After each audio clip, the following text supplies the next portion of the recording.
ਸਤਿ ਸ਼੍ਰੀ ਅਕਾਲ ਪਿਆਰੇ ਵਿਦਿਆਰਥੀਓ। ਪਿਆਰੇ ਬੱਚਿਓ, ਅੱਜ ਅਸੀਂ ਲੇਖ ਰਚਨਾ ਭਾਗ ਵਿੱਚੋਂ ਵੱਧਦੀ ਆਬਾਦੀ ਦੀ ਸਮੱਸਿਆ ਇਸ ਲੇਖ ਬਾਰੇ ਜਾਣਕਾਰੀ ਹਾਸਲ ਕਰਾਂਗੇ।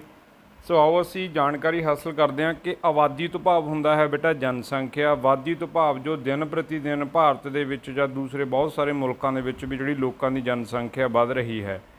ਜਿਵੇਂ ਬੇਟਾ ਜਿੱਥੇ ਜਿੱਥੇ ਆਬਾਦੀ ਜ਼ਿਆਦਾ ਵੱਧਦੀ ਹੈ, ਜਿਵੇਂ ਕਿ ਸਾਡੇ ਜਿਹੜੇ ਵੱਡੇ ਮਹਾਨਗਰ ਨੇ, ਮਹਾਰਾਸ਼ਟਰ ਹੋ ਗਿਆ, ਦਿੱਲੀ ਹੋ ਗਿਆ, ਕੋਲਕਾਤਾ ਹੋ ਗਿਆ, ਮਹਾਰਾਸ਼ਟਰ ਨੂੰ ਮੁੰਬਈ ਵੀ ਆਖਦੇ ਹਾਂ।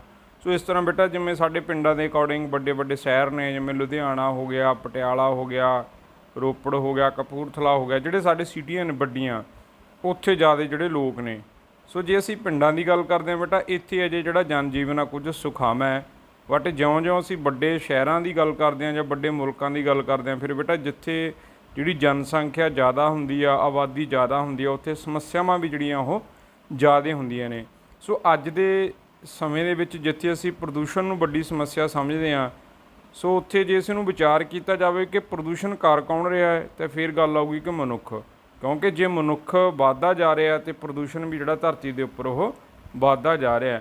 ਸੋ ਬੇਟਾ ਜਿਹੜੀ ਵਿਚਾਰ ਕਰਨ ਵਾਲੀ ਗੱਲ ਉਹ ਇਹ ਹੈ ਕਿ ਜਿਹੜੀਆਂ ਸਮੱਸਿਆਵਾਂ ਦਾ ਅਸੀਂ ਸਾਹਮਣਾ ਕਰ ਰਹੇ ਹਾਂ ਕਿ ਸੰਸਾਰ ਦੇ ਵਿੱਚ ਸਮੇਂ-ਸਮੇਂ ਸਿਰ ਬਹੁਤ ਸਾਰੀਆਂ ਵੱਡੀਆਂ ਮਹਾਂਮਾਰੀਆਂ ਜਨਮ ਲੈ ਰਹੀਆਂ ਨੇ। ਅਤੇ ਜੇ ਅਸੀਂ ਗੱਲ ਕਰੀਏ ਮਹਿੰਗਾਈ ਦੀ, ਅੱਜ ਅਸੀਂ ਪੈਟਰੋਲ ਦੇਖਦੇ ਹਾਂ ਬੇਟਾ ਕਿ 30-35 ਰੁਪਏ ਦੇ ਉੱਪਰ 100 ਪਲੱਸ ਜਿਹੜਾ ਪੈਟਰੋਲ ਦਾ ਰੇਟ ਹੋ ਗਿਆ। ਅਤੇ ਹੋਰ ਜਿਹੜੇ ਸਾਡੇ ਘਿਓ ਸੀ, ਅਨਾਜ ਸੀ, ਦਾਲਾਂ ਸੀ, ਹਰ ਇੱਕ ਚੀਜ਼ ਦੇ ਵਿੱਚ ਬੇਟਾ ਜਿਹੜੀ ਮਹਿੰਗਾਈ ਆ ਰਹੀ ਆ। ਕਿਉਂਕਿ ਜਦੋਂ ਬੇਟਾ ਖਾਣ ਵਾਲੇ ਜ਼ਿਆਦਾ ਹੋ ਜਾਂਦੇ ਨੇ, ਜਿਹੜੀ ਚੀਜ਼ ਆ ਉਹਦੀ ਮੰਗ ਜ਼ਿਆਦਾ ਹੋ ਜਾਂਦੀ ਆ, ਅਤੇ ਮੰਗ ਵਧਣ ਦੇ ਨਾਲ ਜਿਹੜੇ ਰੇਟ ਨੇ ਉਹ ਜ਼ਿਆਦਾ ਵੱਧ ਜਾਂਦੇ ਨੇ। ਸੋ ਬੇਟਾ ਜਿਵੇਂ ਧਰਤੀ ਆ, ਸੀਮਤ ਧਰਤੀ ਸੀ ਆਪਣੇ ਪੰਜਾਬ ਦੀ, ਲਾ ਲਓ ਭਾਰਤ ਦੀ, ਅਤੇ ਉਹਦੇ ਉੱਪਰ ਮਨੁੱਖ ਨੇ ਆਪਣੇ ਬੱਚਿਆਂ ਨੂੰ ਜਨਮ ਦੇਣਾ ਸ਼ੁਰੂ ਕੀਤਾ। ਅਤੇ ਦਿਨ ਪ੍ਰਤੀ ਦਿਨ ਜਿਹੜੇ ਬੱਚੇ ਪੈਦਾ ਹੋ ਰਹੇ ਨੇ, ਉਹਨਾਂ ਦੇ ਰਹਿਣ ਲਈ ਥਾਂ ਚਾਹੀਦਾ, ਘਰ ਚਾਹੀਦਾ, ਉਹਨਾਂ ਦੇ ਖਾਣ ਲਈ ਅਨਾਜ ਚਾਹੀਦਾ, ਉਹਨਾਂ ਦੀਆਂ ਲੋੜ ਦੀਆਂ ਬਹੁਤ ਸਾਰੀਆਂ ਚੀਜ਼ਾਂ ਜਿਹੜੀਆਂ ਉਹਨਾਂ ਨੂੰ ਚਾਹੀਦੀਆਂ ਨੇ। ਬਟ ਆਬਾਦੀ ਵਧਣ ਨਾਲ ਬੇਟਾ ਉਹ ਚੀਜ਼ਾਂ ਦੀ ਡਿਮਾਂਡ ਜ਼ਿਆਦਾ ਵੱਧ ਰਹੀ ਆ, ਅਤੇ ਇਸ ਕਰਕੇ ਜਿਹੜੀ ਪੈਦਾਵਾਰ ਉਹ ਘੱਟ ਰਹੀ ਆ। ਸੋ ਇਸ ਕਰਕੇ ਜਿਹੜੀਆਂ ਬਹੁਤ ਸਾਰੀਆਂ ਸਮੱਸਿਆਵਾਂ ਨੇ ਅੱਜ ਦੇ ਸਮੇਂ ਦੇ ਵਿੱਚ ਜਨਮ ਲੈ ਚੁੱਕੀਆਂ ਨੇ ਅਤੇ ਜਨਮ ਲੈ ਰਹੀਆਂ ਨੇ। ਸੋ ਆਓ ਵੱਧਦੀ ਆਬਾਦੀ ਦੇ ਨਾਲ ਕਿਹੜੀਆਂ ਸਮੱਸਿਆਵਾਂ ਨੇ ਜਿਹੜੀਆਂ ਮੁੱਖ ਰੂਪ 'ਤੇ ਤੁਸੀਂ ਸਾਰੇ ਵੇਖਦੇ ਹੋ, ਉਹਨਾਂ 'ਤੇ ਝਾਤ ਪਾਉਂਦੇ ਹਾਂ। ਸੋ ਬੇਟਾ ਜਦੋਂ ਵੀ ਅਸੀਂ ਲੇਖ ਰਚਨਾ ਕਰਨੀ ਹੈ, ਉਹਦੇ ਕੁਝ ਨਿਯਮ ਨੇ। ਸਭ ਤੋਂ ਪਹਿਲਾਂ ਅਸੀਂ ਉਹਦਾ ਇੱਕ ਹੈਡਿੰਗ ਹੁੰਦਾ ਉੱਪਰ, ਉਹ ਲਿਖਣਾ। ਅਤੇ ਜਿੰਨੀ ਬੇਟਾ ਤੁਹਾਡੀ ਗੱਲਬਾਤ ਹੁੰਦੀ ਆ ਉਹ ਤੁਹਾਡੇ ਹੈਡਿੰਗ ਦੇ ਨਾਲ ਇੰਟਰਲੇਟ ਹੋਣੀ ਚਾਹੀਦੀ ਹੈ, ਮੇਲ ਜੋਲ ਰੱਖਣਾ ਚਾਹੀਦਾ ਉਸ ਗੱਲਬਾਤ ਨੂੰ ਜੋ ਤੁਸੀਂ ਲੇਖ ਦੇ ਵਿੱਚ ਲਿਖਦੇ ਹੋ। ਸੋ ਮੋਟੇ ਜੇ ਅਸੀਂ ਨਿਯਮ ਦੀ ਗੱਲ ਕਰੀਏ ਤਾਂ ਉਹ ਹੁੰਦਾ ਭੂਮਿਕਾ ਜਾਂ ਜਾਣ ਪਹਿਚਾਣ। ਸੋ ਜਿਹੜੀ ਭੂਮਿਕਾ ਹੁੰਦੀ ਹੈ ਬੇਟਾ, ਉਹਦੇ ਵਿੱਚ ਜਿਵੇਂ ਉਪਰੋਕਤ ਮੈਂ ਤੁਹਾਨੂੰ ਬਹੁਤ ਸਾਰੀਆਂ ਗੱਲਾਂ ਦੱਸੀਆਂ ਨੇ, ਤੁਸੀਂ ਆਬਾਦੀ ਦੇ ਬਾਰੇ ਜੋ ਵੀ ਐਕਸਪਲੇਨ ਕਰ ਸਕਦੇ ਹੋ। ਮੰਨ ਲਓ ਕਿ ਤੁਸੀਂ ਪਰਿਭਾਸ਼ਿਤ ਕਰ ਰਹੇ ਹੋ ਆਬਾਦੀ ਕੀ ਹੈ, ਸੋ ਉਸ ਨੂੰ ਤੁਸੀਂ ਜਾਣ ਪਹਿਚਾਣ ਵਾਲੇ ਉੱਪਰਲੇ ਪਹਿਲੇ ਹੈਡਿੰਗ ਦੇ ਤਹਿਤ ਲਿਖਣਾ ਹੈ। ਜਾਂ ਤੁਸੀਂ ਉਹਨੂੰ ਜਿਵੇਂ ਅਸੀਂ ਕਹਿ ਦਈਏ ਕਿ ਜਾਣ ਪਹਿਚਾਣ, ਇੰਟਰੋਡਕਸ਼ਨ, ਮੁੱਢਲੀ ਜਾਣਕਾਰੀ, ਕੋਈ ਵੀ ਉੱਪਰ ਇੱਕ ਪੁਆਇੰਟ ਦੇ ਦਿਓ, ਉਹਦੇ ਤਹਿਤ ਤੁਸੀਂ ਉਹਦੀ ਇੰਟਰੋਡਕਸ਼ਨ ਲਿਖਣੀ ਹੈ ਕਿ ਆਬਾਦੀ ਕੀ ਹੈ। ਫਿਰ ਬੇਟਾ ਅਸੀਂ ਆਬਾਦੀ ਕਿਉਂ ਵੱਧ ਰਹੀ ਆ, ਇਹਦੇ ਕੀ ਕਾਰਨ ਨੇ, ਆਬਾਦੀ ਦੇ ਕਾਰਨ ਕਿਹੜੀਆਂ ਸਮੱਸਿਆਵਾਂ ਜਿਹੜੀਆਂ ਜਨਮ ਲੈ ਰਹੀਆਂ ਨੇ। ਸੋ ਜੇਕਰ ਤੁਹਾਡੇ ਕੋਲ ਆਖਰ ਦੇ ਵਿੱਚ ਸਾਰਾਂਸ਼ ਜਦੋਂ ਅਸੀਂ ਐਸੇ ਦਾ ਲਿਖਦੇ ਹਾਂ, ਜੇ ਤੁਹਾਡੇ ਕੋਲ ਕੋਈ ਸੁਝਾਅ ਨੇ ਕਿ ਆਬਾਦੀ ਨੂੰ ਕਿੱਦਾਂ ਘੱਟ ਕੀਤਾ ਜਾ ਸਕਦਾ, ਉਹ ਦੇ ਕੇ ਤੁਸੀਂ ਜਿਹੜਾ ਆਪਣਾ ਐਸੇ ਆ ਉਹਨੂੰ ਕੰਪਲੀਟ ਕਰਨਾ। ਸੋ ਜੇਕਰ ਬੇਟਾ ਤੁਸੀਂ ਜਾਣਕਾਰੀ ਨੂੰ ਆਪਣੇ ਪੁਆਇੰਟਸ ਬਣਾ ਕੇ ਡਿਟੇਲਸ ਦੇ ਵਿੱਚ ਦੇ ਰਹੇ ਹੋ, ਤਾਂ ਜਿਹੜਾ ਤੁਹਾਡਾ ਐਸੇ ਰਚਨਾ, ਲੇਖ ਰਚਨਾ ਉਹ ਜ਼ਿਆਦਾ ਪ੍ਰਭਾਵਸ਼ਾਲੀ ਹੁੰਦੀ ਹੈ। ਸੋ ਜਿਵੇਂ ਤੁਸੀਂ ਪੁਆਇੰਟਾਂ ਦੇ ਵਿੱਚ ਆਪਣੀ ਗੱਲ ਰੱਖ ਰਹੇ ਹੋ, ਤਾਂ ਉਹਦੇ ਨਾਲ ਜਿਹੜੀ ਜਾਣਕਾਰੀ ਆ ਉਹਦੀ ਇੱਕ ਤਾਂ ਕੜੀ ਬਣਦੀ ਆ, ਇੱਕ ਜਾਣਕਾਰੀ ਤੋਂ ਬਾਅਦ ਦੂਸਰੀ ਤੋਂ ਬਾਅਦ ਤੀਸਰੀ। ਅਤੇ ਤੁਹਾਨੂੰ ਲੇਖ ਨੂੰ ਜਾਂ ਜੋ ਵੀ ਤੁਹਾਡੇ ਕੋਲ ਗਿਆਨ ਆ ਉਹਨੂੰ ਦੱਸਣ ਲਈ ਕੋਈ ਜ਼ਿਆਦਾ ਕਨਫਿਊਜ਼ ਨਹੀਂ ਹੋਣਾ ਪੈਂਦਾ। ਤੁਸੀਂ ਉਹਨੂੰ ਇੱਕ ਨਿਯਮ ਦੇ ਤਹਿਤ ਵੀ ਸ਼ੁਰੂ ਤੋਂ ਉਹ ਕੋਈ ਤੁਸੀਂ ਗੱਲ ਸ਼ੁਰੂ ਕੀਤੀ, ਅੱਗੇ ਉਹਨੂੰ ਛੋਟੇ ਭਾਗਾਂ ਵਿੱਚ ਵੰਡ ਕੇ ਜਿਹੜੀ ਆਪਣੀ ਜਾਣਕਾਰੀ ਨੂੰ ਤੁਸੀਂ ਜੋ ਐਗਜ਼ਾਮੀਨਰ ਉਹਦੇ ਸਾਹਮਣੇ ਰੱਖਦੇ ਹੋ, ਅਤੇ ਉਹਦੇ ਆਧਾਰ 'ਤੇ ਜੋ ਤੁਹਾਡੇ ਪੁਆਇੰਟ ਨੇ ਉਹਨਾਂ ਨੂੰ ਪੜ੍ਹ ਕੇ ਐਗਜ਼ਾਮੀਨਰ ਨੇ ਜਿਹੜੇ ਤੁਹਾਨੂੰ ਮਾਰਕਸ ਦਿੰਦੇ ਨੇ। ਸੋ ਬੇਟਾ ਐਸੇ ਰਚਨਾ ਉਹਨੂੰ ਇਕੱਲਾ ਇੱਕ ਪੈਰੇ ਦੇ ਵਿੱਚ ਲਿਖਣਾ। ਪਹਿਲਾਂ ਇਹ ਸੀਗਾ ਕਿ ਜਦੋਂ ਲੇਖ ਲਿਖਿਆ ਜਾਂਦਾ ਸੀ, ਇੱਕ ਪੈਰੇ 'ਚ ਹੀ ਸਾਰਾ ਲੇਖ ਲਿਖ ਦਿੰਦੇ ਸੀ, ਉਹਦੇ ਪੈਰੇ ਤਬਦੀਲ ਕੀਤੇ ਜਾਂਦੇ ਸੀ ਅਤੇ ਲੇਖ ਰਚਨਾ ਕਰ ਲੈਂਦੇ ਸੀ। ਸੋ ਬੇਟਾ ਉਹ ਪੜ੍ਹਨ ਅਤੇ ਦੇਖਣ ਨੂੰ ਥੋੜ੍ਹੀ ਬੋਰੀਅਤ ਲੱਗਦੀ ਆ। ਬਟ ਜਿਹੜੀ ਤੁਹਾਡੀ ਗੱਲਬਾਤ ਆ ਉਹ ਇੱਕ ਜੇ ਪੈਰੇ ਦੇ ਰੂਪ 'ਚ ਤੁਸੀਂ ਲਿਖ ਰਹੇ ਹੋ, ਉਹ ਵੀ ਸਹੀ ਆ। ਬਟ ਜਿਹੜਾ ਆਧੁਨਿਕ ਸਮਾਂ ਹੋ ਗਿਆ ਕਿ ਅਸੀਂ ਇੰਨੇ ਐਡਵਾਂਸ ਹੋ ਗਏ, ਸਾਡੇ ਕੋਲ ਇੰਨਾ ਸਮਾਂ ਨਹੀਂ ਕਿ ਅਸੀਂ ਹਰੇਕ ਪੈਰੇ ਦੀ ਇਕੱਲੀ ਗੱਲ ਨੂੰ ਪੜ੍ਹੀਏ। ਬਟ ਜਦੋਂ ਅਸੀਂ ਉਸ ਗੱਲ ਨੂੰ ਹਾਈਲਾਈਟ ਕਰ ਦਿੰਦੇ ਹਾਂ ਇੱਕ ਅੰਡਰਲਾਈਨ ਪੁਆਇੰਟ ਦੇ ਕੇ ਕਿ ਅਸੀਂ ਇਹ ਪੈਰੇ ਦੇ ਵਿੱਚ ਇਹ ਅਗਲੀ ਗੱਲ ਇਹ ਕਹਿਣੀ ਚਾਹ ਰਹੇ ਹਾਂ। ਅਤੇ ਬੇਟਾ ਜਿਵੇਂ ਅਸੀਂ ਕਹਿ ਦਿੰਦੇ ਹਾਂ ਨਾ, ਜਿਵੇਂ ਐਪਲੀਕੇਸ਼ਨ ਦੇ ਵਿੱਚ ਅਸੀਂ ਅੱਜ ਕੱਲ੍ਹ ਉਪ ਵਿਸ਼ਾ ਜਿਵੇਂ ਅਸੀਂ ਲਿਖਣ ਲੱਗ ਜਾਂਦੇ ਹਾਂ ਕਿ ਵਿਸ਼ੇ ਤੋਂ ਭਾਵ ਲੱਗਦਾ ਕਿ ਐਪਲੀਕੇਸ਼ਨ ਕਿਹਦੇ ਸੰਬੰਧ 'ਚ ਆ। ਸੋ ਬੇਟਾ ਜਿਹੜੇ ਤੁਹਾਡੇ ਪੁਆਇੰਟ ਨੇ ਉਹ ਤੁਹਾਡਾ ਪੁਆਇੰਟ ਇਹ ਕਲੀਅਰ ਕਰ ਦਿੰਦਾ ਕਿ ਜਿਹੜਾ ਇਹ ਬੱਚਾ ਜਾਂ ਜਿਹੜਾ ਇਹ ਵਿਦਿਆਰਥੀ ਆ ਜਾਂ ਜੋ ਇਹ ਪੇਪਰ ਲਿਖ ਰਿਹਾ ਵਿਦਿਆਰਥੀ ਆ ਉਹ ਇਸ ਹੈਡਿੰਗ ਦੇ ਤਹਿਤ ਇਹ ਜਾਣਕਾਰੀ ਦੇਣੀ ਚਾਹੁੰਦਾ। ਸੋ ਬੇਟਾ ਜਿਹੜੇ ਤੁਹਾਡੇ ਹੈਡਿੰਗ ਨੇ ਉਹ ਤੁਹਾਡੀ ਪੂਰੀ ਦਿੱਤੀ ਹੋਈ ਡਿਟੇਲ ਨੂੰ ਸ਼ਾਰਟਕੱਟ ਰੂਪ ਦੇ ਵਿੱਚ ਪੇਸ਼ ਕਰਦੇ ਨੇ ਕਿ ਬੱਚੇ ਨੂੰ ਵੱਧਦੀ ਸਮੱਸਿਆ ਬਾਰੇ ਜਾਂ ਵੱਧਦੀ ਆਬਾਦੀ ਬਾਰੇ ਕਿੰਨੀ ਨੌਲੇਜ ਹੈ। ਸੋ ਆਓ ਆਪਾਂ ਜਿਹੜੀ ਤੁਹਾਡੀ ਪਾਠ ਪੁਸਤਕ ਦੇ ਮੁਤਾਬਕ ਤੁਹਾਨੂੰ ਐਸੇ ਰਚਨਾ ਦੇ ਵਿੱਚ ਲੇਖ ਦਿੱਤਾ ਹੈ ਵੱਧਦੀ ਆਬਾਦੀ ਦੀ ਸਮੱਸਿਆ ਲੇਖ, ਉਹਦੇ ਬਾਰੇ ਪੜ੍ਹਦੇ ਹਾਂ। ਉੱਪਰਲੇ ਪੁਆਇੰਟ ਨੂੰ ਤੁਸੀਂ ਇੰਟਰੋਡਕਸ਼ਨ ਜਾਣ ਪਹਿਚਾਣ ਵੀ ਲਿਖ ਸਕਦੇ ਹੋ। ਸੋ ਆਓ ਦੇਖਦੇ ਹਾਂ ਕਿ ਅਸੀਂ ਇਹਦੀ ਜਾਣ ਪਹਿਚਾਣ ਦੇ ਵਿੱਚ ਚੰਦ ਲਾਈਨਾਂ ਚੰਦ ਸ਼ਬਦ ਕਿੱਦਾਂ ਦੇ ਵਰਤ ਸਕਦੇ ਹਾਂ। ਕਿ ਅਜੋਕੇ ਭਾਰਤ ਦੀਆਂ ਗੰਭੀਰ ਸਮੱਸਿਆਵਾਂ ਵਿੱਚੋਂ ਪ੍ਰਮੁੱਖ ਹੈ ਵੱਧ ਰਹੀ ਜਨਸੰਖਿਆ। ਵੀ ਭਾਰਤ ਵਿੱਚ ਬਹੁਤ ਅੱਜ ਦੇ ਸਮੇਂ 'ਚ ਸਮੱਸਿਆਵਾਂ ਨੇ, ਉਹਨਾਂ ਦੇ ਵਿੱਚੋਂ ਜਿਹੜੀ ਪ੍ਰਮੁੱਖ ਸਮੱਸਿਆ ਉਹ ਕਿਹੜੀ ਹੈ? ਵੱਧ ਰਹੀ ਜਨਸੰਖਿਆ। ਭਾਰਤ ਨੂੰ ਵੈਸੇ ਤਾਂ ਬਹੁਤ ਸਾਰੀਆਂ ਸਮੱਸਿਆਵਾਂ ਦਾ ਸਾਹਮਣਾ ਕਰਨਾ ਪੈ ਰਿਹਾ ਹੈ, ਪਰ ਵੱਧ ਰਹੀ ਆਬਾਦੀ ਸਭ ਤੋਂ ਗੰਭੀਰ ਸਮੱਸਿਆ। ਕਹਿੰਦੇ ਭਾਰਤ ਇਹ ਨਹੀਂ ਹੈ ਕਿ ਭਾਰਤ ਨੂੰ ਹੋਰ ਕੋਈ ਸਮੱਸਿਆ ਨਹੀਂ, ਭਾਰਤ ਬਹੁਤ ਸਾਰੀਆਂ ਸਮੱਸਿਆਵਾਂ ਦਾ ਹੋਰ ਵੀ ਸਾਹਮਣਾ ਕਰ ਰਿਹਾ, ਪਰ ਵੱਧਦੀ ਆਬਾਦੀ ਇੱਕ ਗੰਭੀਰ ਸਮੱਸਿਆ। ਆ ਬੇਟਾ ਤੁਸੀਂ ਵੇਖ ਸਕਦੇ ਹੋ ਸੱਜੇ ਹੱਥ ਉੱਪਰ ਫੋਟੋ ਆ, ਕਿੰਨੇ ਲੋਕ ਨੇ ਜਿਹੜੇ ਬਾਜ਼ਾਰ ਦੇ ਵਿੱਚ ਤੁਰੇ ਫਿਰਦੇ ਤੁਹਾਨੂੰ ਨਜ਼ਰ ਆਉਂਦੇ ਨੇ। ਕੋਈ ਪੈਦਲ ਆ, ਕੋਈ ਗੱਡੀਆਂ ਜਾਂ ਬੇਟਾ ਜੇ ਵੱਧਦੀ ਆਬਾਦੀ ਨਾਲ ਜਿਹੜੀ ਪ੍ਰਦੂਸ਼ਣ ਦੀ ਆਵਾਜਾਈ ਦੀ ਸਮੱਸਿਆ ਵੇਖਣੀ ਹੋਵੇ ਵੱਡੇ ਮਹਾਨਗਰਾਂ ਦੇ ਵਿੱਚ, ਕਈ ਵਾਰ ਜੇ ਕਿਤੇ ਰੋਡ ਬਲੌਕ ਹੋ ਜੇ, ਦਿੱਲੀ ਦੇ ਵਿੱਚ ਲਾ ਲਓ, ਕਲਕੱਤੇ ਦੇ ਵਿੱਚ ਲਾ ਲਓ, ਹੈ ਨਾ, ਅਤੇ ਮੁੰਬਈ ਦੇ ਵਿੱਚ ਲਾ ਲਓ ਬੇਟਾ, ਉੱਥੇ ਇੱਕ ਘੰਟੇ ਦਾ ਜਿਹੜਾ ਰੋਡ ਆ ਬਲੌਕ ਹੋ ਜਾਂਦਾ, ਟ੍ਰੈਫਿਕ ਜਾਮ ਹੋ ਜਾਂਦੀ ਆ। ਉਹ ਗੱਡੀਆਂ ਸਟਾਰਟ ਰਹਿੰਦੀਆਂ ਨੇ ਅਤੇ ਦੇਖੋ ਲੱਖਾਂ ਹੀ ਹਜ਼ਾਰਾਂ ਲੀਟਰ ਜਿਹੜਾ ਤੇਲ ਆ ਉਹ ਬੇਫਾਲਤੂ ਦਾ ਉਹ ਟ੍ਰੈਫਿਕ ਜਾਮ ਕਰਕੇ ਅਸੀਂ ਉਹਨੂੰ ਫੂਕਦੇ ਹਾਂ। ਅਤੇ ਉਹ ਤੇਲ ਜਦੋਂ ਗੱਡੀਆਂ ਧੂੰਆਂ ਛੱਡਦੀਆਂ ਨੇ ਬੇਟਾ, ਸਾਰਾ ਸਾਡੇ ਵਾਤਾਵਰਨ ਦੇ ਉੱਪਰ ਜਿਹੜਾ ਉਹਦਾ ਬੈਡ ਇਫੈਕਟ ਪੈਂਦਾ। ਸੋ ਜਿਹੜੀ ਟੀ ਪੈ ਦੀ ਆਵਾਜ਼ਾਂ ਬਾਜ਼ਾਰਾਂ ਦੇ ਵਿੱਚੋਂ ਆਉਂਦੀਆਂ ਨੇ ਉਹ ਕਿੰਨਾ ਜ਼ਿਆਦਾ ਸ਼ੋਰ ਪ੍ਰਦੂਸ਼ਣ ਕਰਦੀਆਂ ਨੇ। ਇਹ ਸਾਰੀਆਂ ਚੀਜ਼ਾਂ ਵੱਧਦੀ ਆਬਾਦੀ ਕਰਕੇ ਹੀ ਸਾਹਮਣੇ ਆ ਰਹੀਆਂ ਨੇ, ਕਿਉਂਕਿ ਜਿੰਨੇ ਲੋਕ ਹੋਣਗੇ ਉਨੀਆਂ ਗੱਡੀਆਂ ਆਉਣਗੀਆਂ। ਸੋ ਪਹਿਲਾ ਸਮਾਂ ਅਸੀਂ ਪੈਦਲ ਜਾਂਦੇ ਸੀ, ਲੋਕ ਸਾਈਕਲ 'ਤੇ ਜਾਂਦੇ ਸੀ, ਗੱਡੇ ਹੁੰਦੇ ਸੀ ਬਲਦਾਂ ਵਾਲੇ। ਉਹ ਜ਼ਮਾਨੇ ਤੋਂ ਬਾਅਦ ਅੱਜ ਅਸੀਂ ਕਿੱਥੇ ਪਹੁੰਚ ਗਏ ਹਾਂ। ਸੋ ਅੱਜ ਦੇ ਸਮੇਂ 'ਚ ਵੱਧਦੀ ਆਬਾਦੀ ਬਹੁਤ ਵੱਡੀ ਜਿਹੜੀ ਸਮੱਸਿਆ ਦਾ ਰੂਪ ਧਾਰਨ ਕਰ ਚੁੱਕੀ ਆ। ਫੋਟੋ ਦੇ ਵਿੱਚ ਬੇਟਾ ਤੁਸੀਂ ਵੇਖ ਸਕਦੇ ਹੋ। ਸੋ ਅੱਗੇ ਹੈਗਾ ਵੱਧਦੀ ਆਬਾਦੀ ਦੇ ਨੁਕਸਾਨ। ਕੀ ਸਾਨੂੰ ਜਿਹੜੇ ਦੇ ਪ੍ਰਮੁੱਖ ਨੁਕਸਾਨ ਨੇ ਉਠਾਉਣੇ ਪੈ ਰਹੇ ਨੇ ਜਾਂ ਭਵਿੱਖ ਦੇ ਵਿੱਚ ਸਾਨੂੰ ਉਠਾਉਣੇ ਪੈਣਗੇ। ਪਹਿਲਾ ਹੈ ਅੰਨ ਦੀ ਘਾਟ। ਵੱਧਦੀ ਵਸੋਂ ਦਾ ਸਿੱਧਾ ਅਸਰ ਅੰਨ 'ਤੇ ਪੈਂਦਾ ਹੈ। ਅੰਨ ਉਪਜਾਉਣ ਵਾਲੀ ਧਰਤੀ ਤਾਂ ਉਨੀ ਹੀ ਰਹਿੰਦੀ ਹੈ, ਪਰੰਤੂ ਲੋਕ ਵੱਧਦੇ ਜਾਂਦੇ ਨੇ। ਸੋ ਬੇਟਾ ਹੁਣ ਧਰਤੀ ਜਿਵੇਂ ਅਸੀਂ ਦੇਖਦੇ ਹਾਂ ਕਿ ਪਹਿਲਾਂ ਜੰਗਲ ਸੀ, ਮਨੁੱਖ ਹੁਣ ਮਤਲਬ ਸ਼ਹਿਰਾਂ ਦੇ ਵਿੱਚੋਂ ਵੱਧਦਾ ਜਾ ਰਿਹਾ ਕਿਉਂਕਿ ਆਬਾਦੀ ਵੱਧ ਗਈ ਅਤੇ ਮਨੁੱਖ ਨੇ ਜੰਗਲ ਕੱਟ ਕੇ ਉੱਥੇ ਆਪਣੇ ਘਰ ਬਣਾਉਣੇ ਸ਼ੁਰੂ ਕਰਤੇ। ਜਿਹੜੀ ਜ਼ਮੀਨ ਅਸੀਂ ਜੰਗਲ ਕੱਟ ਕੇ ਬੇਟਾ ਫਸਲ ਉਗਾਉਣ ਲਈ ਵਰਤਦੇ ਸੀ, ਉਹ ਹੁਣ ਮਨੁੱਖ ਨੇ ਆਪਣੇ ਘਰ ਪਾਉਣ ਲਈ ਵਰਤਣੀ ਸ਼ੁਰੂ ਕਰ ਦਿੱਤੀ। ਜਿਵੇਂ ਅਸੀਂ ਪਿੰਡਾਂ ਦੇ ਵਿੱਚ ਦੇਖਿਆ ਸੀ, ਪਹਿਲਾਂ ਬੇਟਾ ਇੱਕ ਘਰ ਦੇ ਵਿੱਚ 5-5 6-6 ਪਰਿਵਾਰ ਇਕੱਠੇ ਰਹਿੰਦੇ ਸੀ, ਪਰ ਹੁਣ ਹਰੇਕ ਨੇ ਆਪਣੀ ਅਲੱਗ ਤੋਂ ਕੋਠੀ ਪਾਉਣੀ ਸ਼ੁਰੂ ਕਰਤੀ। ਜਿਹੜੇ ਖੇਤ ਬੇਟਾ ਸਾਡੇ ਪੈਦਾਵਾਰ ਲਈ ਹੁੰਦੇ ਸੀ, ਹੁਣ ਅਸੀਂ ਖੇਤ ਆਪਣੇ ਬਾੜੇ, ਘਰ, ਡੰਗਰ ਵਾੜੇ, ਬਹੁਤ ਸਾਰੀਆਂ ਚੀਜ਼ਾਂ ਲਈ ਖੇਤਾਂ ਨੂੰ ਵੀ ਵਰਤੋਂ 'ਚ ਲਿਆਉਣਾ ਸ਼ੁਰੂ ਕਰਤਾ। ਹੁਣ ਸਾਡੀਆਂ ਜ਼ਮੀਨ ਘਟਦੀ ਜਾ ਰਹੀ ਆ। ਅਨਾਜ ਦੇ ਪੈਦਾਵਾਰ ਦੇ ਉੱਪਰ ਬੇਟਾ ਵੱਧਦੀ ਆਬਾਦੀ ਦਾ ਜਿਹੜਾ ਬਹੁਤ ਵੱਡਾ ਅਸਰ ਹੁੰਦਾ ਹੈ। ਅੱਗੇ ਹੈ ਮਹਿੰਗਾਈ ਵਿੱਚ ਵਾਧਾ। ਆਬਾਦੀ ਦੇ ਵਾਧੇ ਨਾਲ ਅਨਾਜ ਅਤੇ ਹੋਰ ਜ਼ਰੂਰੀ ਵਸਤਾਂ ਦੀ ਮੰਗ ਵੱਧਦੀ ਹੈ। ਮੰਗ ਵਧਣ ਕਾਰਨ ਮਹਿੰਗਾਈ ਵੱਧਦੀ ਹੈ। ਹੁਣ ਬੇਟਾ ਜਿਵੇਂ ਅਸੀਂ ਗੱਲ ਕਰਦੇ ਹਾਂ ਕਿ ਤੇਲ ਦੀ ਗੱਲ ਕਰ ਲਓ, ਹੁਣ ਹਰੇਕ ਘਰ ਦੇ ਵਿੱਚ ਇੱਕ ਦੋ ਗੱਡੀਆਂ ਨੇ, ਮੋਟਰਸਾਈਕਲ ਨੇ, ਹਰ ਘਰ ਦੇ ਵਿੱਚ ਇਸ ਚੀਜ਼ ਦੀ ਸਹੂਲਤ ਆ। ਸੋ ਬੇਟਾ ਹੁਣ ਜਦੋਂ ਅਸੀਂ ਗੱਡੀ ਨੂੰ ਚਲਾਉਣਾ, ਉਹ ਪਾਣੀ ਦੀ ਤਾਂ ਚੱਲਦੀ ਨਹੀਂ, ਤੇਲ ਦੀ ਲੋੜ ਪਊਗੀ। ਸੋ ਬੇਟਾ ਜਦੋਂ ਤੇਲ ਦੀ ਡਿਮਾਂਡ ਵੱਧਦੀ ਹੈ ਤਾਂ ਉਹਦੀ ਪੈਸਾ ਜਿਹੜਾ ਉਹਦਾ ਰੇਟ ਆ, ਪ੍ਰਾਈਜ਼ ਆ, ਉਹ ਆਟੋਮੈਟਿਕਲੀ ਵੱਧ ਜਾਂਦਾ। ਅਤੇ ਬੇਟਾ ਜਦੋਂ ਅਸੀਂ ਹੁਣ ਤੇਲ ਦੀ ਟੈਂਕੀ ਫੁੱਲ ਕਰਾਵਾਂਗੇ, ਕਿਤੇ ਘੁੰਮਾਂਗੇ ਫਿਰਾਂਗੇ ਜਾਵਾਂਗੇ, ਤੇਲ ਦੀ ਖਪਤ ਵੀ ਜ਼ਿਆਦਾ ਹੋਊਗੀ। ਸੋ ਤੇਲ ਬੇਟਾ ਉਨੀ ਮਾਤਰਾ 'ਚ ਪੈਦਾ ਨਹੀਂ ਹੋ ਰਿਹਾ ਜਿੰਨੀ ਮਾਤਰਾ 'ਚ ਉਹਨੂੰ ਖਤਮ ਕੀਤਾ ਜਾ ਰਿਹਾ। ਸੋ ਬੇਟਾ ਜਿਹੜੀ ਚੀਜ਼ ਦੀ ਮਤਲਬ ਡਿਮਾਂਡ ਵੱਧ ਜਾਂਦੀ ਹੈ, ਫਿਰ ਉਹਦਾ ਰੇਟ ਆ, ਪ੍ਰਾਈਜ਼ ਆ, ਉਹ ਵੀ ਵੱਧ ਜਾਂਦਾ। ਸੋ ਇਹਦੇ ਨਾਲ ਜਿਹੜੀ ਮਹਿੰਗਾਈ ਦੇ ਉੱਪਰ ਬੇਟਾ ਬਹੁਤ ਵੱਡਾ ਜਿਹੜਾ ਅਸਰ ਪੈਂਦਾ, ਜਦੋਂ ਸਮੱਸਿਆ ਜਿਹੜੀ ਹੋਰ ਗੰਭੀਰ ਬਣ ਜਾਂਦੀ ਆ, ਜਦੋਂ ਉਸ ਨੂੰ ਚੀਜ਼ ਦੀ ਜਿਹੜੀ ਉਪਜ ਆ ਬੇਟਾ ਉਹ ਘੱਟ ਹੋਵੇ, ਉਹਨੂੰ ਖਾਣ ਵਾਲੇ ਜ਼ਿਆਦਾ ਹੋਣ। ਬੇਟਾ ਇੱਥੇ ਪੈਟਰੋਲ ਨੂੰ ਸਿਰਫ ਇੱਕ ਐਗਜ਼ਾਮਪਲ ਮਾਤਰ ਲਿਆ ਗਿਆ। ਹਰ ਇੱਕ ਚੀਜ਼ ਜੋ ਮਨੁੱਖ ਵਰਤੋਂ ਵਿੱਚ ਲਿਆ ਰਿਹਾ ਹੈ, ਜੋ ਵੱਧਦੀ ਇਹ ਜਿਹੜੀ ਆਬਾਦੀ ਆ ਆਪਣੀ ਵਰਤੋਂ ਵਿੱਚ ਲਿਆ ਰਹੀ ਹੈ, ਉਹ ਹਰ ਇੱਕ ਚੀਜ਼ ਆਉਣ ਵਾਲੇ ਸਮੇਂ ਦੇ ਵਿੱਚ ਮਹਿੰਗਾਈ ਦਾ ਰੂਪ ਧਾਰਨ ਕਰ ਲਵੇਗੀ। ਅਗਲਾ ਪੁਆਇੰਟ ਹੈ ਭ੍ਰਿਸ਼ਟਾਚਾਰ ਵਿੱਚ ਵਾਧਾ। ਆਬਾਦੀ ਵਧਣ ਨਾਲ ਬੇਰੁਜ਼ਗਾਰੀ ਵੀ ਵੱਧਦੀ ਜਾ ਰਹੀ ਹੈ। ਬੇਰੁਜ਼ਗਾਰ ਲੋਕ ਕੰਮਕਾਰ ਲਈ ਹਰ ਤਰੀਕੇ ਹੱਥ ਪੈਰ ਮਾਰਦੇ ਹਨ, ਇਵੇਂ ਭ੍ਰਿਸ਼ਟਾਚਾਰ ਦਾ ਜਨਮ ਹੁੰਦਾ ਹੈ। ਜੇ ਬੇਟਾ ਪੜ੍ਹੇ ਲਿਖੇ ਲੋਕਾਂ ਦੀ ਗੱਲ ਕਰੀਏ, ਉਹ ਕਹਿੰਦੇ ਨੇ ਸਾਨੂੰ ਪੈਸੇ ਦੇ ਕੇ ਨੌਕਰੀ ਮਿਲ ਜੇ ਅਸੀਂ ਲੈ ਲਾਂਗੇ।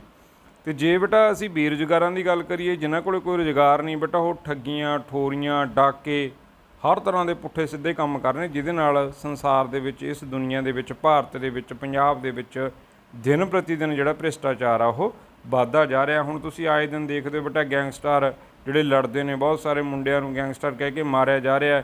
ਜਿਹੜੇ ਮੁੰਡੇ ਨੇ ਵਿਹਲੇ ਹੋਣ ਕਰਕੇ, ਬੇਰੁਜ਼ਗਾਰ ਹੋਣ ਕਰਕੇ ਬੇਟਾ ਭ੍ਰਿਸ਼ਟਾਚਾਰ ਦਾ ਸ਼ਿਕਾਰ ਹੋ ਜਾਂਦੇ ਨੇ, ਸ਼ਰਾਰਤੀ ਅਨਸਰ ਬਣ ਜਾਂਦੇ ਨੇ ਉਹ ਸਮਾਜ ਦੇ ਵਿੱਚ। ਸੋ ਬੇਟਾ ਆਬਾਦੀ ਨਾਲ ਸਮੱਸਿਆਵਾਂ ਵੀ ਦਿਨ ਪ੍ਰਤੀ ਦਿਨ ਵੱਧਦੀਆਂ ਹਨ।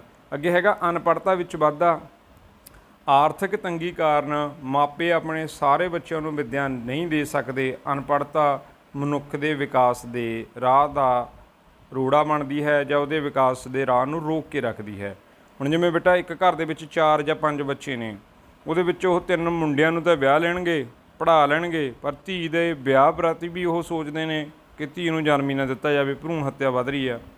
ਅਤੇ ਦੂਸਰੀ ਬੇਟਾ ਅਸੀਂ ਗੱਲ ਕਰਦੇ ਹਾਂ ਅਤੇ ਧੀ ਨੂੰ ਕਹਿਣਗੇ ਚਲੋ ਇਹਨੇ ਤਾਂ ਲੋਕਾਂ ਦੇ ਦੂਸਰੇ ਘਰ ਜਾ ਕੇ ਰੋਟੀਆਂ ਪਕਾਉਣੀਆਂ ਨੇ, ਇਹਨੂੰ ਕੀ ਲੋੜ ਆ ਪੜ੍ਹਾਉਣ ਦੀ। ਸੋ ਬੇਟਾ ਜਿਹੜੀ ਗਰੀਬੀ ਆ, ਬਹੁਤ ਸਾਰੇ ਗਰੀਬ ਜਿਹੜੇ ਲੋਕ ਨੇ, ਉਹਨਾਂ ਦੇ 4-4, 5-5 ਬੱਚੇ ਨੇ, ਉਹ ਝੁੱਗੀਆਂ ਝੋਪੜੀਆਂ 'ਚ ਰਹਿੰਦੇ ਨੇ, ਫੁੱਟਪਾਥਾਂ 'ਤੇ ਪੈਂਦੇ ਨੇ, ਜਾਂ ਉਹਨਾਂ ਕੋਲ ਆਪਣੇ ਘਰ ਵੀ ਨਹੀਂ ਬੇਟਾ, ਉਹ ਬੱਚਿਆਂ ਨੂੰ ਭੀਖ ਭਾਖ ਮੰਗਾਉਣ 'ਤੇ ਲਾ ਕੇ ਰੱਖਦੇ ਨੇ, ਆਪਦਾ ਢਿੱਡ ਭਰਨ ਦੇ ਲਈ ਉਹਨਾਂ ਨੂੰ ਮੰਗਣ ਭੇਜ ਦਿੰਦੇ ਨੇ। ਸੋ ਬੇਟਾ ਅਨਪੜ੍ਹਤਾ ਉਹਨਾਂ 'ਚ ਗਿਆਨ ਨਹੀਂ, ਉਹ ਬੱਚੇ ਅਨਪੜ੍ਹ ਹੀ ਰਹਿ ਜਾਂਦੇ ਨੇ। ਕਿਉਂ ਰਹਿ ਜਾਂਦੇ ਨੇ? ਕਿਉਂਕਿ ਉਸ ਘਰ ਦੇ ਵਿੱਚ ਇਹ ਸੋਰਸ ਹੀ ਨਹੀਂ ਹੁੰਦੇ ਇਨਕਮ ਦੇ, ਬੱਚੇ ਜ਼ਿਆਦਾ ਹੁੰਦੇ ਨੇ, ਉਹਨਾਂ ਕੋਲ ਪੈਸਾ ਹੁੰਦਾ ਨਹੀਂ, ਅਤੇ ਇਸ ਕਰਕੇ ਬੱਚੇ ਨੇ ਜਿਹੜੇ ਅਨਪੜ੍ਹ ਰਹਿ ਜਾਂਦੇ ਨੇ। ਸੋ ਬੇਟਾ ਜਿਹੜੀ ਆਬਾਦੀ ਆ ਉਹ ਕਿਤੇ ਨਾ ਕਿਤੇ ਜਿਹੜੀ ਅਨਪੜ੍ਹਤਾ ਆ ਉਹਨੂੰ ਵੀ ਬੜਾਵਾ ਦਿੰਦੀ ਆ, ਉਹਨੂੰ ਵੀ ਜਨਮ ਦਿੰਦੀ ਆ, ਉਹਦੇ ਵਿੱਚ ਵੀ ਵਾਧਾ ਕਰਦੀ ਆ। ਸਹੀ ਪਾਲਣ ਪੋਸ਼ਣ ਦੀ ਕਮੀ। ਹੁਣ ਜਿਹੜੇ ਵੱਡੇ ਪਰਿਵਾਰ ਨੇ ਬੇਟਾ, ਵੱਡੇ ਪਰਿਵਾਰਾਂ ਦੇ ਮਾਤਾ ਪਿਤਾ ਆਪਣੇ ਬੱਚਿਆਂ ਦੀ ਪਾਲਣਾ ਠੀਕ ਢੰਗ ਨਾਲ ਨਹੀਂ ਕਰ ਸਕਦੇ। ਹੁਣ ਜਿਹੜੇ ਬੇਟਾ ਇਹ ਝੁੱਗੀ ਝੋਪੜੀ ਵਾਲੇ ਨੇ, ਜਾਂ ਪਿੰਡਾਂ ਦੇ ਵਿੱਚ ਲਾ ਲਓ, ਕਿਸੇ ਘਰ ਦੇ ਵਿੱਚ 4 ਤੋਂ 5 ਬੱਚੇ ਨੇ ਬੇਟਾ, ਹਰੇਕ ਬੱਚੇ ਨੂੰ ਸੰਤੁਲਿਤ ਖੁਰਾਕ ਚਾਹੀਦੀ ਆ, ਭੋਜਨ ਚਾਹੀਦਾ, ਦੁੱਧ, ਦਹੀਂ, ਮੱਖਣ, ਸਲਾਦ, ਸਬਜ਼ੀਆਂ, ਜੂਸ, ਫਰੂਟ, ਚੰਗਾ ਕੱਪੜਾ, ਮੋਬਾਈਲ ਫੋਨ, ਵਧੀਆ ਸਕੂਲ, ਪੈਨ, ਪੈਨਸਿਲ, ਕਾਪੀਆਂ, ਹਰ ਇੱਕ ਚੀਜ਼ ਦੀ ਨੀਡ ਹੁੰਦੀ ਹੈ ਬੱਚੇ ਨੂੰ। ਸੋ ਬੇਟਾ ਜੇ ਬੱਚੇ ਜ਼ਿਆਦਾ ਹੋਣਗੇ, ਜੇ ਇੱਕ ਬੱਚਾ ਜਾਂ 2 ਨੇ, ਉਹ ਦਿਹਾੜੀ ਮਜ਼ਦੂਰੀ ਕਰਕੇ ਵੀ ਉਹਨਾਂ ਨੂੰ ਪੜ੍ਹਾਈ ਲਿਖਾਈ ਕਰਾਊਗਾ, ਵਧੀਆ ਉਹਨਾਂ ਦੀ ਡਾਈਟ 'ਤੇ ਧਿਆਨ ਦੇਊਗਾ। ਅਤੇ ਬੱਚੇ ਜ਼ਿਆਦਾ ਨੇ ਬੇਟਾ, ਫਿਰ ਉਹ ਕੁਪੋਸ਼ਣ ਦਾ ਸ਼ਿਕਾਰ ਹੋ ਜਾਂਦੇ ਨੇ, ਭਾਵ ਕਿ ਉਹਨਾਂ ਦਾ ਸਹੀ ਪਾਲਣ ਪੋਸ਼ਣ ਨਹੀਂ ਹੁੰਦਾ, ਅਤੇ ਉਹ ਵਿਚਾਰੇ ਕੋਈ ਸਰੀਰਕ ਪੱਖੋਂ ਕਮਜ਼ੋਰ ਰਹਿ ਜਾਂਦੇ ਨੇ। ਬਹੁਤ ਸਾਰੇ ਬੱਚਿਆਂ ਨੂੰ ਆਈਸਾਈਟ ਵੀਕ ਹੋ ਜਾਂਦੀ ਆ, ਕਿਸੇ ਦੀ ਸਰੀਰਕ ਸਮਰੱਥਾ ਇੰਨੇ ਕਮਜ਼ੋਰੇ ਹੁੰਦੇ ਨੇ ਕਿ ਉਹ ਲੰਮਾ ਜਿਹੜਾ ਜੀਵਨ ਆ ਉਹ ਨਹੀਂ ਦੇਖ ਪਾਉਂਦੇ, ਬਿਮਾਰੀਆਂ ਦੇ ਸ਼ਿਕਾਰ ਹੋ ਜਾਂਦੇ ਨੇ। ਸੋ ਬੇਟਾ ਜੇ ਬੱਚੇ ਜ਼ਿਆਦਾ ਹੋਣਗੇ, ਜੇ ਅਸੀਂ ਉਹਨਾਂ ਦੇ ਪੜ੍ਹਾਈ ਨਹੀਂ ਕਰਵਾ ਸਕਦੇ, ਤਾਂ ਬੇਟਾ ਉਹਨਾਂ ਦਾ ਪਾਲਣ ਪੋਸ਼ਣ ਵੀ ਸਹੀ ਢੰਗ ਨਾਲ ਨਹੀਂ ਹੁੰਦਾ। ਜੇ ਅਸੀਂ ਗੱਲ ਕਰਦੇ ਗਰੀਬੀ ਵਿੱਚ ਵਾਧਾ, ਜਿਹੜੀ ਇਹ ਆਬਾਦੀ ਹੈ ਬੇਟਾ, ਉਹ ਗਰੀਬੀ ਨੂੰ ਵੀ ਵਧਾਉਂਦੀ ਹੈ। ਕਿਵੇਂ? ਆਮ ਭਾਰਤੀ ਗਰੀਬ ਹੈ, ਆਬਾਦੀ ਦਾ ਵਾਧਾ ਇਸ ਨੂੰ ਹੋਰ ਗਰੀਬ ਬਣਾ ਰਿਹਾ। ਹੁਣ ਜਿਹਦੇ ਬੇਟਾ ਪਹਿਲਾਂ 3 ਬੱਚੇ ਨੇ, ਉਹਨਾਂ ਦਾ ਸਹੀ ਪਾਲਣ ਪੋਸ਼ਣ ਨਹੀਂ ਹੋ ਰਿਹਾ, ਅਤੇ ਜੇ ਉਹਨੇ 2 ਬੱਚਿਆਂ ਨੇ ਹੋਰ ਜਨਮ ਲੈ ਲਿਆ, ਤਾਂ ਉਹ ਵੀ ਵਿਚਾਰੇ ਗਰੀਬੀ ਨੂੰ ਹੋਰ ਵਧਾਉਣਗੇ ਘਰ ਦੀ ਨੂੰ। ਉਹ ਉਹਨਾਂ ਲਈ ਵੀ ਕੱਪੜੇ ਚਾਹੀਦੇ ਨੇ, ਰੋਟੀ ਚਾਹੀਦੀ ਆ, ਅਤੇ ਜਦੋਂ ਉਹ ਵੱਡੇ ਹੋ ਗਏ, ਜੇ ਤਾਂ ਧੀ ਆ ਉਹਨੂੰ ਵਿਆਹੁਣਾ ਤਾਂ ਵੀ ਪੈਸਾ ਚਾਹੀਦਾ, ਜੇ ਪੁੱਤਰ ਆ ਬੇਟਾ ਉਹਨੂੰ ਵਿਆਹ ਕੇ ਘਰ ਬਣਾ ਕੇ ਦੇਣਾ ਤਾਂ ਵੀ ਪੈਸਾ ਚਾਹੀਦਾ। ਸੋ ਜੇ ਘਰ ਦੇ ਵਿੱਚ ਪਹਿਲੇ ਹਾਲਾਤ ਗਰੀਬੀ ਵਾਲੇ ਨੇ, ਤਾਂ ਬੇਟਾ ਇਹਨਾਂ ਬੱਚਿਆਂ ਦੇ ਜਨਮ ਤੋਂ ਬਾਅਦ ਜਿਹੜੀ ਗਰੀਬੀ ਆ ਉਹ ਹੋਰ ਭਿਆਨਕ ਰੂਪ ਧਾਰਨ ਕਰ ਲੈਂਦੀ ਆ। ਅਤੇ ਅੱਗੇ ਬੇਟਾ ਅਸੀਂ ਦੇਖਦੇ ਹਾਂ ਕਿ ਆਬਾਦੀ ਦੇ ਕਾਰਨ ਕੀ ਨੇ। ਜਿਹੜੇ ਇਹ ਆਬਾਦੀ ਇੰਨੀ ਵੱਧ ਰਹੀ ਆ, ਇਹ ਵੱਧਦੀ ਆਬਾਦੀ ਦੇ ਕਾਰਨ ਕੀ ਬਣਦੇ ਨੇ, ਆਓ ਅਸੀਂ ਦੇਖਦੇ ਹਾਂ। ਮੋਟੇ ਜਿਹੜੇ ਕਾਰਨ ਨੇ। ਅੰਧ ਵਿਸ਼ਵਾਸ।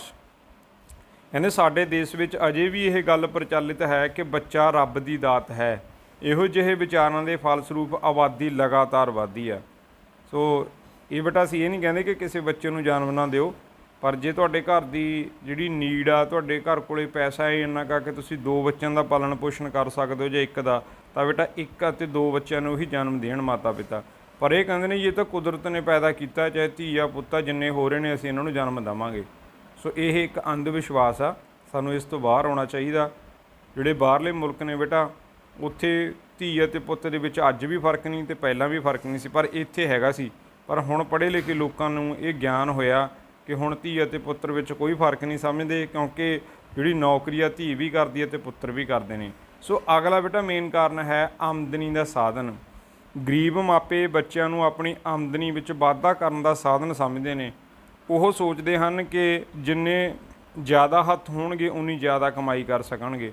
ਸੋ ਬੇਟਾ ਪੁਰਾਣੇ ਸਮਿਆਂ ਦੇ ਵਿੱਚ ਜਦੋਂ ਪੰਜਾਬ ਦੇ ਵਿੱਚ ਜਾਂ ਸਾਡੇ ਮੁਲਕ ਦੇ ਵਿੱਚ ਆਬਾਦੀ ਘੱਟ ਸੀ, ਜ਼ਮੀਨ ਬਹੁਤ ਜ਼ਿਆਦਾ ਹੁੰਦੀ ਸੀ, ਕੰਮ ਕਰਨ ਵਾਲੇ ਕੰਮ ਹੀ ਨਹੀਂ ਸੀ ਹੁੰਦੇ, ਅਤੇ ਉਦੋਂ ਬੇਟਾ ਇਹ ਸਮਝਿਆ ਜਾਂਦਾ ਸੀ ਜੇ ਕਿਸੇ ਦੇ ਘਰੇ ਪੁੱਤਰ ਹੁੰਦਾ ਸੀ ਕਹਿੰਦੇ ਆਪਣੇ ਪਿਤਾ ਨਾਲ ਖੇਤੀ ਕਰਵਾਊਗਾ, ਧੀ ਹੋ ਗਈ ਕਹਿੰਦੇ ਸੀ ਚਲੋ ਸਾਡੇ ਨਾਲ ਕੰਮਕਾਰ ਕਰਵਾਓਗੇ।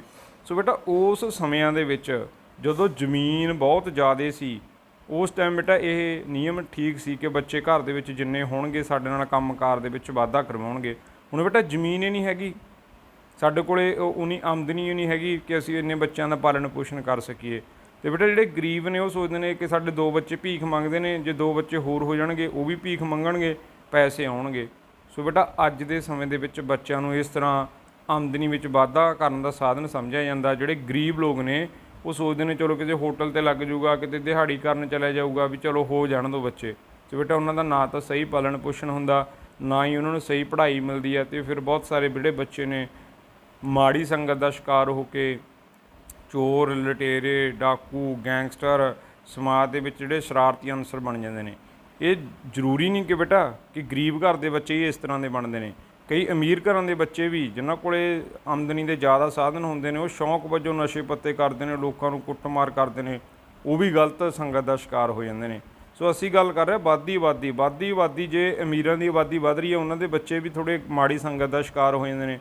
ਬੇਟਾ ਇੱਥੇ ਜਿਹੜੀ ਅਸੀਂ ਗੱਲ ਕਰ ਰਹੇ ਹਾਂ ਕਿ ਵੱਧਦੀ ਆਬਾਦੀ ਆ, ਸੋ ਉਹਨਾਂ ਲੋਕਾਂ ਦੀ ਜ਼ਿਆਦਾ ਵੱਡੇ ਲੈਵਲ 'ਤੇ ਗੱਲ ਕਰਦੇ ਹਾਂ ਕਿ ਜਿਹੜੇ ਅਨਪੜ੍ਹ ਨੇ, ਥੋੜ੍ਹਾ ਜਿਹਾ ਘੱਟ ਗਿਆਨ ਰੱਖਦੇ ਨੇ, ਜਿਨ੍ਹਾਂ ਨੂੰ ਪਤਾ ਨਹੀਂ ਇਸ ਗੱਲ ਦਾ ਕਿ ਜੇ ਜ਼ਿਆਦਾ ਹੀ ਬੱਚੇ ਹੋਣਗੇ ਤਾਂ ਸਮੱਸਿਆਵਾਂ ਵੀ ਜ਼ਿਆਦਾ ਹੋਣਗੀਆਂ।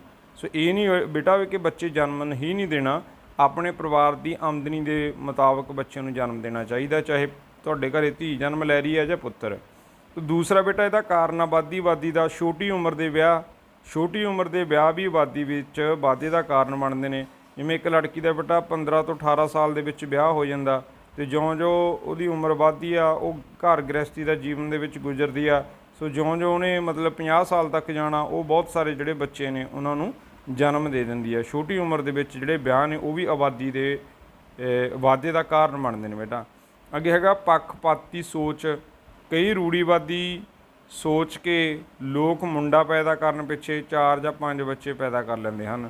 ਕਈ ਕਹਿਣਗੇ ਭਾਈ 2 ਧੀਆਂ ਹੋ ਗਈਆਂ, ਪੁੱਤਰ ਹੋਣਾ ਜ਼ਰੂਰੀ ਆ, ਪੁੱਤਰ ਬਿਨਾਂ ਗਤੀ ਨਹੀਂ ਹੁੰਦੀ, ਪੁੱਤਰ ਬਿਨਾਂ ਕੋਈ ਰੋਟੀ ਨਹੀਂ ਦਿੰਦਾ। ਸੋ ਕਹਿਣਗੇ ਚਲੋ ਇੱਕ ਬੱਚਾ ਅਸੀਂ ਹੋਰ ਦੇਖਦੇ ਹਾਂ ਜੇ ਰੱਬ ਸਾਨੂੰ ਬੇਟਾ ਦੇ ਦੇ, ਅਤੇ ਤੀਸਰੀ ਵੀ ਲੜਕੀ ਹੋ ਜਾਂਦੀ ਆ।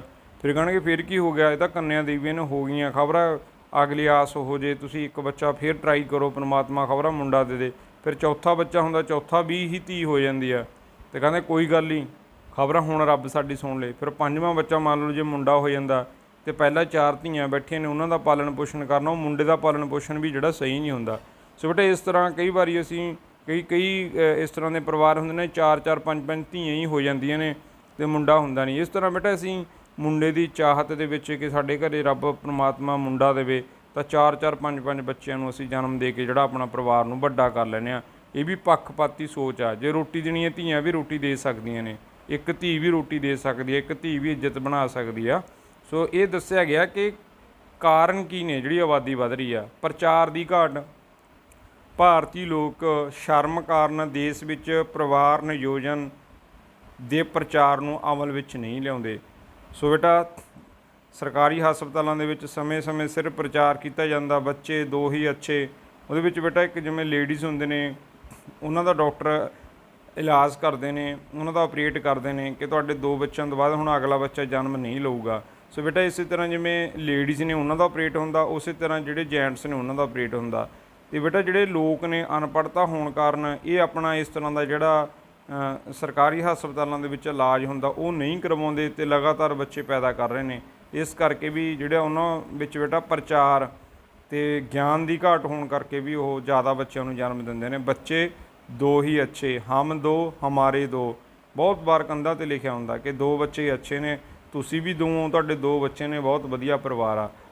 ਛੋਟਾ ਪਰਿਵਾਰ ਸੁਖੀ ਪਰਿਵਾਰ, ਇਹ ਗੱਲਾਂ ਬੇਟਾ ਭਾਰਤ ਸਰਕਾਰ ਵੀ ਕੰਧਾਂ 'ਤੇ ਲਿਖਦੀ ਆ, ਪਰ ਅਸੀਂ ਇਹਨਾਂ 'ਤੇ ਕੋਈ ਬਹੁਤਾ ਅਮਲ ਨਹੀਂ ਕਰਦੇ। ਆਖਰ ਦੇ ਵਿੱਚ ਬੇਟਾ ਜਿਵੇਂ ਅਸੀਂ ਦੱਸਿਆ ਦੀ ਸਾਰ ਅੰਸ਼, ਭਾਰਤ ਨੂੰ ਬਰਬਾਦੀ ਦੇ ਜਿੰਨ ਤੋਂ ਬਚਾਉਣ ਲਈ ਆਬਾਦੀ ਦੀ ਰੋਕ ਅਤੀ ਜ਼ਰੂਰੀ ਹੈ ਕਿ ਜਿਹੜਾ ਭਾਰਤ ਆ ਬੇਟਾ, ਜੇ ਇਹਨੂੰ ਬਰਬਾਦੀ ਤੋਂ ਬਚਾਉਣਾ ਤਾਂ ਆਬਾਦੀ 'ਤੇ ਰੋਕ ਲਾਉਣੀ ਪਊਗੀ, ਨਹੀਂ ਤਾਂ ਇਸ ਦੇ ਅਜਿਹੇ ਭਿਆਨਕ ਸਿੱਟੇ ਨਿਕਲਣਗੇ ਜੋ ਆਉਣ ਵਾਲੀਆਂ ਪੀੜ੍ਹੀਆਂ ਨੂੰ ਭੁਗਤਣੇ ਪੈਣਗੇ। ਸੋ ਬੇਟਾ ਇਹ ਸੀਗਾ ਐਸੇ। ਹੁਣ ਇਹਦੇ ਵਿੱਚ ਬੇਟਾ ਮੇਰੇ ਵੱਲੋਂ ਜਿਹੜੀਆਂ ਤੁਹਾਨੂੰ ਐਕਸਪਲੇਨ ਕੀਤੀਆਂ ਗਈਆਂ ਗੱਲਾਂ ਨੇ ਉਹ ਉਦਾਹਰਨ ਮਾਤਰ ਸੀ ਕਿ ਤੁਹਾਡੇ ਜ਼ਿਹਨ ਦੇ ਵਿੱਚ ਬੇਟਾ ਇਹ ਲੇਖ ਦੀ ਜਿਹੜੀ ਜਾਣਕਾਰੀ ਉਹ ਪੂਰਨ ਤੌਰ 'ਤੇ ਪੈ ਜਾਵੇ। ਸੋ ਬੇਟਾ ਵੱਧਦੀ ਆਬਾਦੀ ਦੀ ਸਮੱਸਿਆ ਦੇ ਸੰਬੰਧ ਵਿੱਚ ਤੁਸੀਂ ਇਸ ਐਸੇ ਨੂੰ ਲਿਖ ਸਕਦੇ ਹੋ ਆਪਣੀਆਂ ਕਾਪੀਜ਼ ਦੇ ਉੱਪਰ, ਅਤੇ ਜਿੰਨੀਆਂ ਗੱਲਾਂ ਬੇਟਾ ਮੈਂ ਆਪਣੇ ਵੱਲੋਂ ਉਦਾਹਰਨ ਦੇ ਵਿੱਚ ਦਿੱਤੀਆਂ ਨੇ, ਜੇ ਤੁਹਾਨੂੰ ਕਿਤੇ ਠੀਕ ਲੱਗਣ ਉਹਨਾਂ ਨੂੰ ਵੀ ਵਿੱਚ ਫਿੱਟ ਕਰ ਸਕਦੇ ਹੋ।